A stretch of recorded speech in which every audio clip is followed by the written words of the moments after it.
Hello, সুপ্রিয় শিক্ষার্থীরা, কেমন আছো? সবাইকে স্বাগত জানাচ্ছি আজকের অনলাইন ক্লাসে। আজ আমরা পদার্থবিজ্ঞান প্রথম পত্রের দ্বিতীয় অধ্যায় ভেক্টর অধ্যায়টি আলোচনা করব। ভেক্টর অধ্যায় এটি ষষ্ঠ ক্লাস। আজকে আমরা সামুদ্রিক সূত্রের প্রয়োগ দেখাবো, কিছু গাণিতিক সমস্যা আলোচনা করব যেগুলো সৃজনশীল প্রশ্নের জন্য খুবই গুরুত্বপূর্ণ। তোমরা অবশ্যই খাতা কলম নিয়ে বসো, ক্যালকুলেটর নিয়ে বসো, বই নিয়ে বসো। এটি খুব গুরুত্বপূর্ণ একটি ক্লাস। পরীক্ষায় যে প্রশ্নটা প্রায়শ দেওয়া হয় সেরকম একটি প্রশ্ন। নদী, স্রোতের নদী। স্রোতের নদীতে এপার থেকে ওপারে যাওয়ার জন্য নৌকা ব্যবহার করা হয়। মাঝি নৌকাটাকে চালায় এপার থেকে ওপারে যাওয়ার জন্য স্রোতের বিপরীতে তীর্যক পাবে। স্রোতের অনুকূলে চালায় না, স্রোতের প্রতিকূলে তীর্যক ভাবে চালায়। কারণ যখন স্রোত হবে এইদিকে, নৌকা চালাবে এইদিকে, তাহলে তাদের লব্ধিটা সামুদ্রিকের সূত্র অনুসারে এইদিকে হবে। বুঝা যাচ্ছে? ইউ যদি এটি হয় স্রোতের বেগ, নৌকার বেগ যদি এটি হয়, তবে আর হতে পারে এটি, অর্থাৎ এপার থেকে ওপারের দিকে। কিন্তু যদি স্রোতের বেগের এইদিকে হচ্ছে, মনে করলাম বিপরীত প্রান্ত, এইদিকেই নৌকা চালাবে, ইউ এদিকে, বি এদিকে, তাহলে কিন্তু এবারে যেতে পারবে না, এখানে যেতে পারবে না, বিপরীত প্রান্তে যেতে পারবে না। তখন তাদের লব্ধি অনুযায়ী নৌকাটা এখানে গিয়ে পৌঁছাবে। তাহলে এ বিন্দু থেকে বি বিন্দুতে যেতে হলে সামুদ্রিক সূত্র অনুসারে আমরা ব্যাখ্যা করতে পারি, তাকে স্রোতের প্রতিকূলে তীর্যকভাবে বিপরীত দিকে নৌকাকে গতিশীল করতে হবে, তাহলে সে এখানে পৌঁছাতে সক্ষম। আর যদি এখানকার মতোই যদি এটা নদী হয়, সোজা যদি বিপরীত দিকে রওনা দেয়, তাহলে এ বিন্দু থেকে বিপরীত দিকে বি বিন্দুর দিকে রওনা দিল, তাহলে সে এখানে সি বিন্দু দিকে পৌঁছাবে। এখানে পৌঁছাতে পারবে না, কারণ একই সময়ে ওই নৌকার উপর দুটি বেগ ক্রিয়াশীল, একটি স্রোতের বেগ আর একটি হচ্ছে কি নৌকার বেগ। তাহলে তাদের লব্ধি বেগ যেদিকে সেদিকে হবে। সামুদ্রিকের সূত্র অনুসারে এইদিকে রওনা দিলে এখানে হবে, তাহলে এখানে রওনা দিলে বিপরীত দিকে যাওয়ার সম্ভাবনা আছে। ঠিক আছে? এখন আমাদের প্রশ্ন হয়, এই প্রশ্নটা হয় প্রায়, স্রোতের একটি বেগ আছে, নৌকার একটি বেগ আছে, অর্থাৎ নৌকাটিকে স্থির জলে অর্থাৎ স্রোতহীন নদীতে একটি নির্দিষ্ট বেগে চালানো করা যায়। সেই বেগে চালালে কোন দিকে চালালে ঠিক বিপরীত দিকে পৌঁছানো যাবে। তাহলে আমরা বলবো বিপরীত দিকে পৌঁছানো মানে হচ্ছে এখানে লব্ধি বেগের দিক, এইটি যখন লব্ধি বেগ হবে এমন ভাবে তাকে গতিশীল রাখতে হবে যেন লব্ধি বেগের দিক সর্বদা এদিকে হয়। লব্ধি বেগের দিক যখন এটা হবে, আর যদি বলি তাহলে লব্ধি বেগের দিক theta is equal two 90 degree হবে যদি ঠিক বিপরীত দিকে যেতে হয়। আর যদি আমি বলি যে না এই দিকে চালাচ্ছে, আলফা হচ্ছে এটি 90 বেগে কোণে চালাচ্ছে, তখন লব্ধি বেগের দিক হবে এটা, তখন এইটাই হবে এখানে যখন পৌঁছাবে। তাহলে কোন দিকে নৌকা চালাতে হবে? ঠিক বিপরীত দিকে, বিপরীত প্রান্তে, অর্থাৎ যেখান থেকে যে পার থেকে যাত্রা শুরু করলো তার অপর পারে যদি বিপরীত বিন্দুতে যেতে হয়, তাহলে স্রোতের প্রতিকূলে তীর্যকভাবে নৌকাকে চালাতে হবে। কেন চালাতে হবে সেটি তোমরা নিশ্চয় এখন ব্যাখ্যা করতে পারবে। এখন আমরা গাণিতিকভাবে দেখাবো যে কি কত কোণে চালাতে হবে সেটি আমরা বের করব। তাহলে আমাকে এখানে দেওয়া থাকবে স্রোতের বেগ কত। স্রোতের বেগ ইউ সমান দেওয়া আছে, মনে করলাম 4 কিলোমিটার পার আওয়ার। স্রোত যাচ্ছে কত? কোন দিকে? পারের সমান্তরালে, অর্থাৎ অনুভূমিক বরাবর হচ্ছে স্রোত। তাহলে স্রোতের দিক যদি হয় বলি আমরা, সেটি অনুভূমিক বরাবর যখন হচ্ছে, স্রোতের বেগের দিক হচ্ছে 0 ডিগ্রি এবং স্রোতের বেগের মান হচ্ছে 4 কিলোমিটার পার আওয়ার। নৌকাটা চালনা করা যায় মনে করলাম 6 কিলোমিটার পার আওয়ার বেগে। নৌকা 6 কিলোমিটার/আওয়ার বেগে চালনা করা যায়।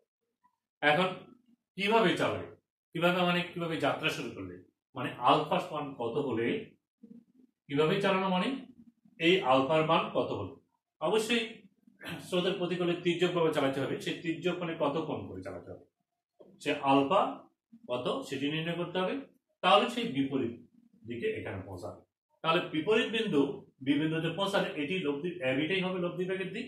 তাহলে থিটায় দ্বারায় আমরা লব্ধি বেগের দিক দেখাবো এবং সেটি সঙ্গত কারণে কত হবে, 90 ডিগ্রি হবে। কারণ এটি তোমাকে বলতে হবে, লিখতে হবে যে যেহেতু ঠিক সোজাসুজি এপার থেকে ওপারে পৌঁছাতে হবে, তার লব্ধি বেগের দিক থিটা ইকুয়াল টু 90 ডিগ্রি হবে।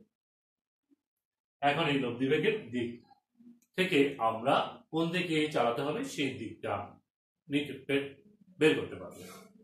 আমরা জানি tan theta equal to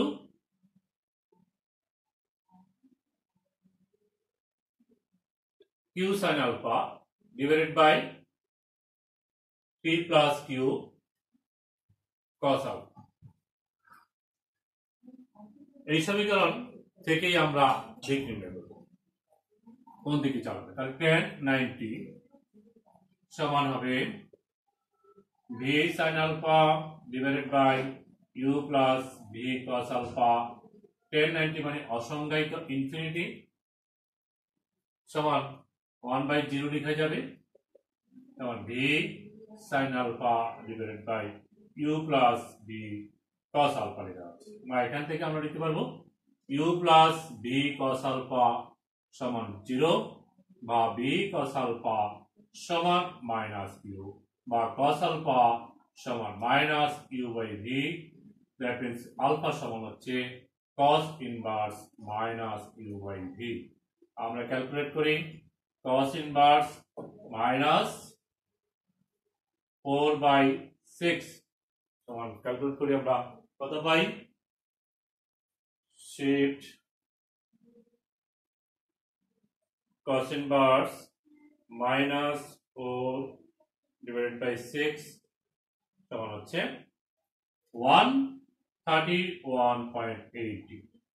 তাহলে 4 কিলোমিটার/আওয়ার বেগে চলমান স্রোতের বেগের সাথে যদি একটি নৌকাকে 4 কিলোমিটার/আওয়ার বেগে গতিশীল করা যায়, অর্থাৎ নৌকার গতি যদি 4 কিলোমিটার/আওয়ার হয়, তাহলে স্রোতের বিপরীতে প্রতিকূলে 131.8 ডিগ্রি কোণে যদি চালানো যায়, তাহলে ঠিক বিপরীত পারে অপর বিন্দুতে পৌঁছানো সম্ভব।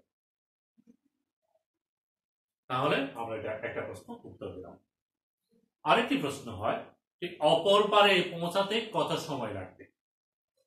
নৌকাকে যখন অপর পারে যাবে, নৌকাটি যখন যাবে কতক্ষণ সময় লাগবে অপর পারে পৌঁছাতে।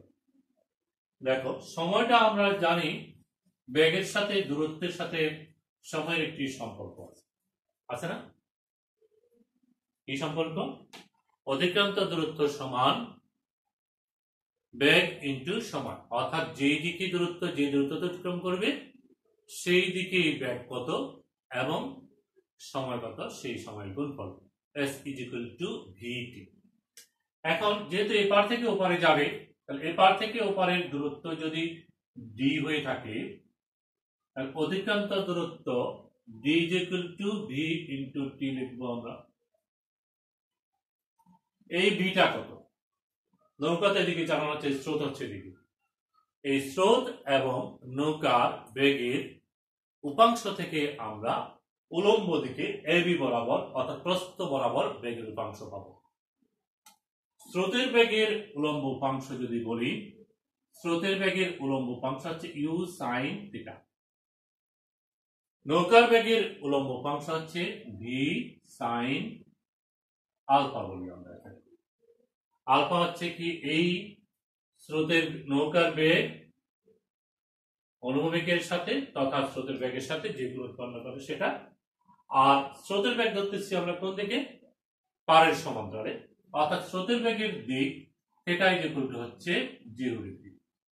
উলম্ব বরাবর যে উপাংশটা হবে বেগ হবে যেটি ভি, যেটা সেটি হবে এখানে, এটা হবে u sine 0 plus v sine alpha, অর্থাৎ এটা পুরোটাই 0 হবে ভি সাইন আলফা। আর আমার এখানে ভি এর মান হবে, এই দূরত্ব হবে কত, ভি সাইন আলফা ইন্টু টি। এটি হচ্ছে আমার মূল সমীকরণ। অর্থাৎ এই প্রস্থ বরাবর বেগ হচ্ছে ভি সাইন আলফা এবং সময় হচ্ছে টি। তাহলে এই সমীকরণ থেকে তোমাকে কখনো যদি বলা হয় যে 5 মিনিটে এপার থেকে ওপারে গেল, তাহলে নদীর প্রস্থ কত, তাহলে তুমি ডি সমান পাবে। আবার তোমাকে যদি প্রশ্ন করা হয় যে নদীর প্রস্থ হচ্ছে 400 মিটার, যদি 131 ডিগ্রি কোণে চালনা করা হয় নৌকাটাকে 6 কিলোমিটার পার আওয়ার বেগে, তাহলে অপর পারে পৌঁছতে কত সময় লাগবে? তাহলে এখান থেকে তুমি d divide by v sin alpha থেকে বের করতে পারবে। অর্থাৎ তাহলে আমরা একটা সমীকরণ প্রতিষ্ঠা করতে পারি, নদীর এপার থেকে ওপারে পৌঁছানোর সময় হচ্ছে d divided by v sin alpha. এটি হচ্ছে কি প্রস্থ ডিভাইড বাই প্রস্থ বরাবর বেগের উপাংশ। এখানে দুটো বেগ, একটা স্রোতের বেগ কার্যকর আর একটা হচ্ছে নৌকার বেগ কার্যকর। নৌকার বেগের উপাংশ, স্রোতের বেগের উপাংশ। নৌকার বেগের উপাংশ ভি সাইন আলফা, স্রোতের বেগের উপাংশ ইউ সাইন আলফা তথা সাইন থিটা। যেহেতু স্রোতের বেগ যাচ্ছে পারের সমান্তরালে অনুভূমিক বরাবর, সেই জন্য স্রোতের বেগের দিক হচ্ছে 0 ডিগ্রি। যার কারণে আমরা শুধুমাত্র এই নৌকার বেগের উলম্ব উপাংশ পাই। এই নৌকার বেগের উলম্ব উপাংশ দিয়ে প্রস্থকে ভাগ করলে সময় পাওয়া যাবে। তাহলে একটি গুরুত্বপূর্ণ বিষয় আমরা বের করলাম, সেটি তোমাদের মনে রাখতে হবে যে নদী যখন এপার থেকে যখন নৌকা দিয়ে ওপারে পৌঁছানো হয়, তখন যেভাবে চালনা করা হোক না কেন, নৌকাটাকে আমি যদি বলি এ বিন্দু থেকে এবি বরাবর চালনা করলো, এসি বরাবর চালনা করলো, এডি বরাবর চালনা করলো, বিভিন্ন দিকে আমরা ওপারে পৌঁছার জন্য চালনা করতে পারি। কারণ আমার গন্তব্য টার্গেট বিভিন্ন জায়গায় হতে পারে, সেই অনুযায়ী মাঝি নৌকা চালায়। অপর পারে বিভিন্ন বিন্দু হতে পারে, এখানে হতে পারে, এখানে হতে পারে, এখানে হতে পারে। সেই অনুযায়ী সেই দিকটাকে নির্ধারণ করে আলফাটা কোনটা হবে, আলফা কি এটা হবে না আলফা এটা হবে না আলফা এটা হবে, যেটাই হোক না কেন তার বেগের উলম্ব উপাংশ হচ্ছে ভি সাইন আলফা আর হচ্ছে। তাহলে তুমি এই সমীকরণ থেকেই এখানে যদি প্রশ্ন করা হয় যে একটা 30 ডিগ্রি কোণে চালানো হচ্ছে, 90 ডিগ্রি কোণে চালানো করা হচ্ছে, 120 ডিগ্রি কোণে চালানো করা হচ্ছে, কোন ক্ষেত্রে তিন মাঝি যদি তিন দিকে নৌকা চালায়, অপর পারে কে পৌঁছাবে আগে, অপর পারে কে পৌঁছাবে আগে। তাহলে সেই সময়টা আমরা নদীর প্রস্থকে উলম্ব বরাবর নৌকার বেগের উপাংশ দিয়ে ভাগ করলে সময়টা পেয়ে যাব। আমাদের যে উদ্দীপক আছে সেই উদ্দীপকের তথ্যটা হচ্ছে নৌকাটা চালনা করা যায় 6 কিলোমিটার পার আওয়ার বেগে, স্রোতের বেগ হচ্ছে 4 কিলোমিটার পার আওয়ার। তাহলে এপার থেকে ঠিক সোজাসুজি অপর পারে, অর্থাৎ ন্যূনতম দূরত্ব হচ্ছে এটি। ন্যূনতম দূরত্ব অতিক্রম কালে তাকে নৌকা চালাতে হয় কত, আমরা একটু আগে বের করলাম, 131.8 ডিগ্রি কোণে চালনা করতে হয়। তাহলে এইভাবে যদি নৌকা চালায় অপর পারে ঠিক বিবিন্দুতে পৌঁছতে কত সময় লাগবে, সেটি আমরা এই সমীকরণ থেকেই আমরা যদি বের করি, তাহলে হবে নদীর প্রস্থ কত। মনে করলাম নদীর প্রস্থটা হচ্ছে 400 মিটার দেওয়া আছে কত উদ্দীপকে, নদীর প্রস্থ 400 মিটার। 400 মিটার যদি হয় তাহলে ডি সমান কত হবে, 400 বসাবা না, ডি সমান বসাবা 0.4, কারণ এটাকে কিলোমিটার রূপান্তর করবা, কারণ ডিটাকে কিলোমিটারে আছে, সেটাকে না হলে মিটারে নিতে হবে। আচ্ছা, আমরা কিলোমিটারে রাখলাম, তাহলে এটা 400 না লিখি 0.4 লিখলাম, আর হচ্ছে 6 sin 131.8। তাহলে ক্যালকুলেশন করে আমরা এখন দেখি এই উদ্দীপক অনুযায়ী অপর পারে পৌঁছাতে কত সময় লাগতেছে। 0.4 ভাগ 6 sin 131.8, তাহলে বের হলো আমাদের 0.00894 আওয়ার, ঘন্টা। কিলোমিটার পার আওয়ার না, সেই জন্য ঘন্টা থাকবে। এখন তুমি এটাকে দশমিকের আগে পূর্ণ সংখ্যা আনার জন্য ইচ্ছা করলে তুমি এটাকে মিনিটে কিংবা সেকেন্ডে নিতে পারো। মিনিটে 7 দিয়ে গুণ হবে, তাহলে সেটা হবে 5.365 মিনিট। এটি হচ্ছে আমার এপার থেকে ওপারে যাওয়ার সময় এই উদ্দীপক অনুযায়ী।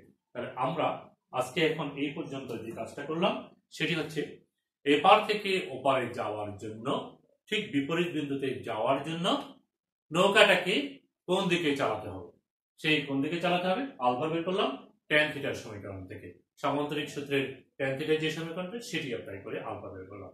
কারণ ট্যান থিটাতে tan theta equal to Q sine alpha divide by P plus Q cos alpha, এই সমীকরণটা আমরা জানি যেখানে থিটাটা হচ্ছে পি এর সাথে উৎপন্ন কোণ, এখানে আমরা থিটাটা বলছি ইউ এর সাথে উৎপন্ন কোণ। তাহলে আমার পি এর জায়গায় ইউ, কিউ এর জায়গায় ভি বসাবো এবং আলফার মানটা নির্ণয় করতে পারবো। তারপর আমরা বের করলাম ঠিক অপর পারে পৌঁছাতে কত সময় লাগবে। অপর পারে পৌঁছানোর জন্য সময় হচ্ছে নদীর প্রস্থ ডিভাইড বাই প্রস্থ বরাবর বেগের উপাংশ। আমরা এই সমীকরণ থেকে আমরা সময়টা নির্ধারণ করলাম এবং আমরা জেনে নিলাম যে কেউ নৌকায় চালানো হোক না কেন আমার যদি অনুবেগের সাথে তথা স্রোতের বেগের সাথে উৎপন্ন কোণের মান আলফা যদি জানা থাকে অপর পারে পৌঁছানোর সময় এই সমীকরণ থেকেও আমরা যে কোনো সময় বের করতে পারবো অপর পারে পৌঁছাতে কত সময় লাগবে। সেটি এবার যে বিন্দুতে যাক না কেন যেখানে যাক না কেন আমরা আলফা থেকেই এবং বেগ থেকেই প্রস্থ থেকেই সময়টা নির্ণয় করতে পারবো। আচ্ছা, এই উদ্দীপকটাই আমাদের থাক, এটাকে দিয়ে আমরা আরেকটু কাজ করতে চাই। এখানে আসলে একই উদ্দীপক কিন্তু ভিন্ন ভিন্ন প্রশ্ন হয়। যেমন ধরো এই প্রশ্নটা করা হলো যে কি এইভাবে, এপার থেকে বিন্দু থেকে যাত্রা শুরু হলো, ইউ হচ্ছে কি 4 কিলোমিটার পার আওয়ার স্রোতের বেগ। নৌকাটা চালনা করলো কোন দিকে, এদিকে চালনা করলো ঠিক বিপরীত বিন্দু বি বরাবর, কিন্তু পৌঁছালো সি বিন্দুতে। কোথায় গিয়ে পৌঁছালো? সি বিন্দুতে পৌঁছালো। কেমনে? হ্যাঁ পৌঁছাবি তো, এটি হচ্ছে নৌকার বেগ যদি এটি হয় এবং সেটা মান যদি 6 কিলোমিটার পার আওয়ার এরকম থাকে জমা থাকলো, তাহলে সামুদ্রিক সূত্র অনুসারে এখানে গিয়ে পৌঁছাবে। এখন তোমাকে বলা হলো লব্ধি বেগ কত, তো লব্ধি বেগ তুমি বের করতে পারবা এই আলফা যেটি হোক না কেন root over u square plus v square plus 2 u v cos alpha থেকে লব্ধি বেগ বের করতে পারবা। এখন যদি বলা লব্ধি বেগের দিক কত হবে, তাহলে লব্ধি বেগের দিক theta tan theta is equal to u sin alpha, তথা এখানে v sin alpha divided by u plus v cos alpha থেকে তুমি থিটা নির্ণয় করতে পারবা, লব্ধি বেগের দিক নির্ণয় করতে পারবা। তারপর তোমাকে বললো তুমি তো এখানে না পৌঁছে সি বিন্দুতে পৌঁছালাম, তাহলে বিসি দূরত্বটা কত, বিসি এই মানটা কত হবে। তাহলে তুমি যখন থিটা পাইছো তখন এই কোণটা থিটা হবে। নদীর প্রস্থ যদি তোমার বি জানা থাকে তাহলে তুমি এখান থেকে এই ত্রিভুজ এবিসি ত্রিভুজ থেকে লিখতে পারবা tan থিটা ইকুয়াল টু এখান থেকে এই ত্রিভুজ এটা থিটা হলো এটা থিটা এখান থেকে, তাহলে সেখান থেকে তুমি বলতে পারবা লম্ব বাই ভূমি অর্থাৎ এবি ডিভাইডেড বাই বিসি। এবিটা হচ্ছে প্রস্থ আর বিসিটা হচ্ছে এই দূরত্ব। বি বিন্দুতে না পৌঁছাই তুমি কোথায় পৌঁছাইছো? সি বিন্দুতে পৌঁছাইছো, তাহলে তুমি বিসি এর মানটা তুমি এখান থেকে পাবা বিসি সমান B divide by tan theta. এইভাবে আমরা অনুভূমিক দূরত্ব কত হবে সেটি নির্ণয় করতে পারবো। বুঝা গেছে?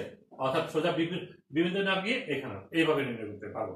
আরেকটি কৌশল আছে, সেটি হচ্ছে এই দূরত্ব বের করার জন্য যে সমীকরণটা আমরা বলছিলাম যে দিকে দূরত্ব নির্ণয় করব সেই দিকের বেগ, তাহলে এই দিকে হচ্ছে অনুভূমিক দিক, তাহলে আমরা অনুভূমিক বরাবর বেগ, অনুভূমিক বরাবর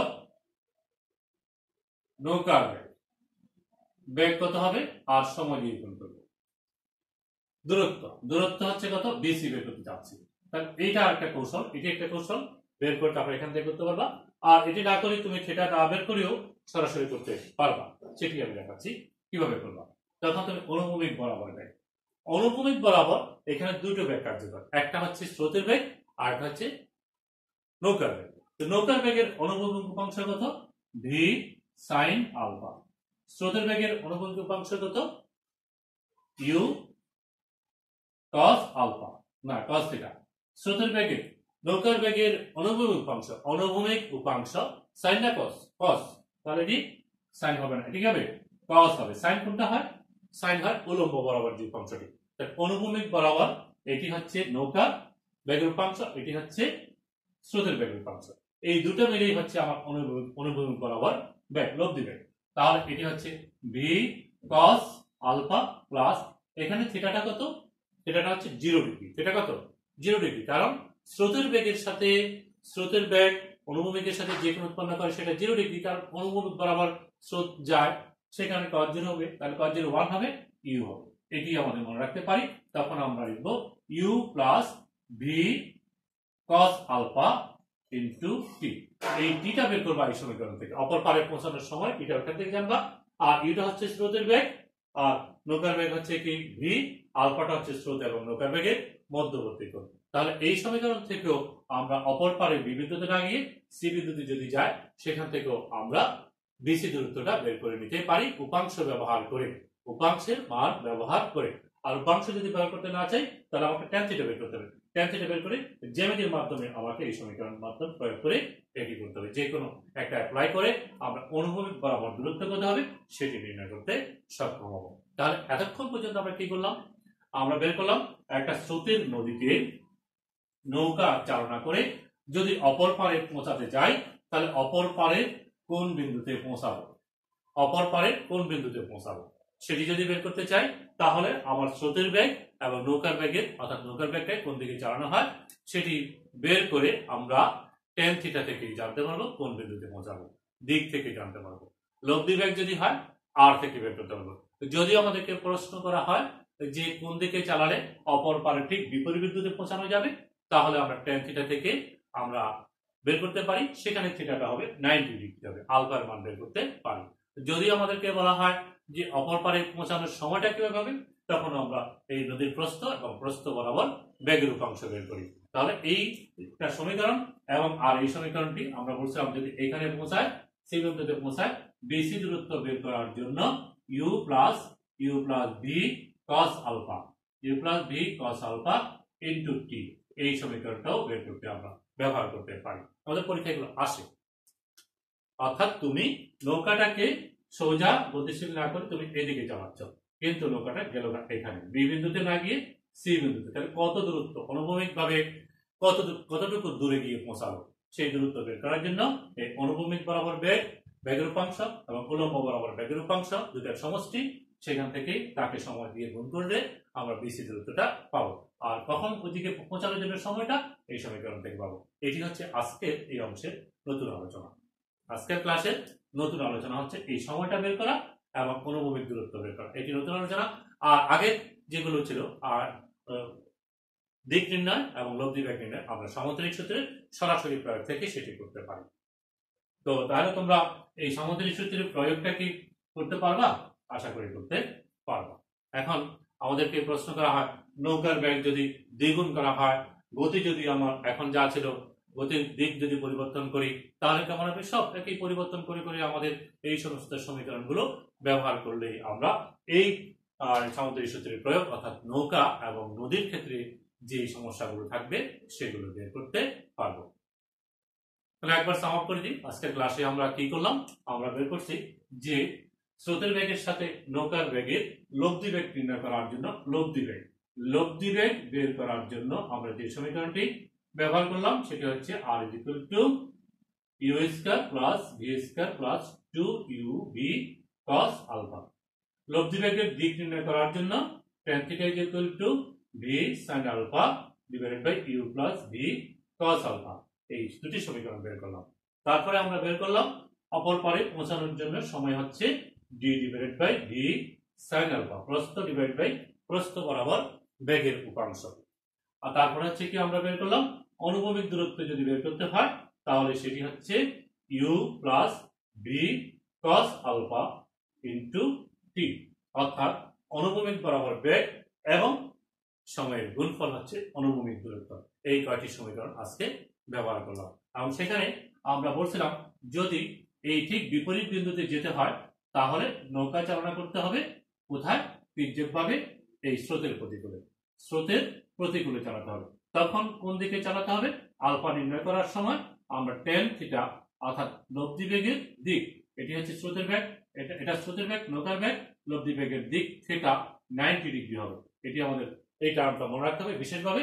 tan 90 এই সমীকরণ থেকে আমরা tan কত বসাচ্ছি 90 বসিয়ে আমরা এই সমীকরণ থেকে কোন সমীকরণ? এই সমীকরণ থেকে আলফাটা বের করছি। তাহলে এই প্রশ্নটা রিভার্স প্রশ্ন হতে পারে, তোমাকে প্রশ্ন করতে পারে যে 120 ডিগ্রি কোণে চালালে তুমি কি ঠিক সোজা বিন্দুতে যেতে পারবা? তখন তুমি কি নির্ণয় করবা? তখন তুমি 120 ডিগ্রি বসিয়ে আলফার মান 120 ডিগ্রি বসিয়ে থিটার মান বের করবা। সেটা যদি 90 হয় তাহলে তুমি বলবা ঠিক সোজাসুজি বিপরীত বিন্দুতে যেতে পারবে। 90 থেকে যদি কম বা বেশি হয় তাহলে এখানে হবে অথবা এখানে হবে, বি বিন্দু এখানে হবে না, ঠিক বিপরীত বিন্দুতে যেতে পারবে না। বুঝা গেছে? হ্যাঁ, অনেক জটিল, অনেকক্ষণ ধরে একদম টানা পড়াচ্ছি আমি এই পড়াটা, তাহলে টানাই তোমাদেরকে এটা দেখতে হবে। অর্থাৎ এটা যদি তুমি ভালো করে বুঝতে চাও এই ভিডিওটাকে বারবার রিভিউ করে দেখবা, তাহলে বিষয়টা তোমার ক্লিয়ার হবে কিভাবে আমরা নৌকার অঙ্কগুলো অর্থাৎ স্রোতের নদীতে নৌকার অঙ্কগুলো আমরা সমাধান করব, সেই সমাধানগুলো এখানে আলোচনা করে দিলাম। অনেকক্ষণ ধরে আলোচনা করলাম, আর আলোচনা করবো না। বেশিক্ষণ যদি আলোচনা করি তাহলে এটি আরো জটিল মনে হবে, অত জটিল না, তোমরা একটু খেয়াল করলেই বিষয়গুলো করতে পারবা। আর আমার এই আলোচনার সাথে তোমার পাঠ্য বইতে সমাধানগুলো করা আছে, সেগুলো মিলিয়ে যখন তুমি করবা তখন সহজেই তুমি এই ক্লাসটি বুঝে নিতে পারবা।